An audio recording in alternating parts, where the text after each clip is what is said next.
আসসালামু আলাইকুম। দেখেন গুড়ের ভিতরে নারিকেল দিয়ে দেওয়া হলো।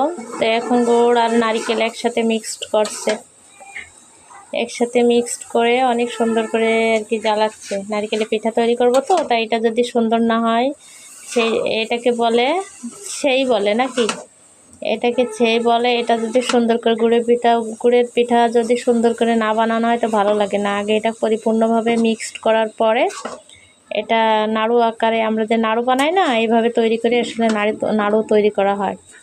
তো দেখেন আমরা কিন্তু খেজুরের গুড় দিয়ে অবশ্যই জিনিসটা তৈরি বানাচ্ছি, খেজুরের গুড় দিয়ে।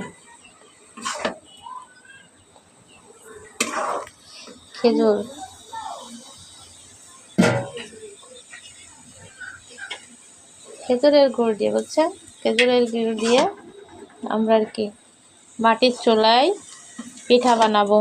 তো আজকে সবটুকু পুরোটাই দেখাবো আপনাদের, প্রথম থেকে নারকেল কুড়া থেকে শেষ পর্যন্ত সবটাই দেখাবো কিভাবে আমরা তৈরি করলাম পিঠাটা। তো অবশ্যই ধৈর্য সহকারে সবাই দেখবেন, আর সবাই লাইক শেয়ার কমেন্ট করবেন। যারা যারা গ্রামে থাকেন অবশ্যই এভাবে করেন, কীভাবে করেন অবশ্যই কমেন্টে জানাবেন।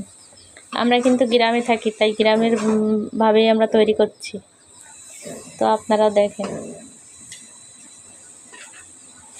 গ্রামে অনেক সুন্দর সুন্দর পিঠা তৈরি করতে পারে, জানেন, যা শহরাঞ্চলে অনেক পিঠা তৈরি করতে পারে না। গ্রামে যারা মা বোন ভাই বোন আছে তারা সব রকম পিঠা তৈরি করতে পারে। দেখেন নাড়ু তৈরি হচ্ছে, এবার নাড়ু আকারে তৈরি হবে, ওটাকে বানায়ে তারপরে এবার আমরা নারিকেলের পিঠা তৈরি করব। আমাদের দেশে বলে কুলি পিঠা, আর কেউ বলে নারিকেলের পিঠা, বুঝছেন। তো আমরা সেই কুলি পিঠাটা এখন তৈরি করার জন্য রেডি করলাম আর কি। নারিকেল গুড়ের সাথে অবশ্যই মিক্সড করা হচ্ছে পরিপূর্ণভাবে। যখন গুড়টা লাল লাল হয়ে যাবে, ওর ভিতরে এমনি লালচে লালচে হয়ে যাবে নারিকেলটা, তখন আমরা উঠাই ফেলবো, উঠায়ে তারপরে পিঠা তৈরি করব।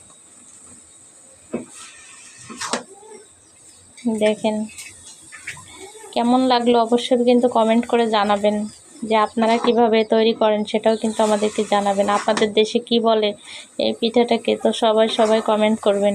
কে কি কোন ভাষায় বলে পিঠাটা অবশ্যই জানাবেন, ঠিক আছে।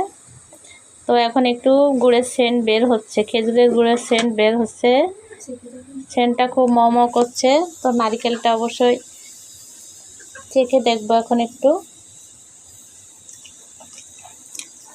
গুড় হয়েছে কিন্তু এখন নারকেলটা চেখে দেখলাম, মানে টেস্ট করে দেখলাম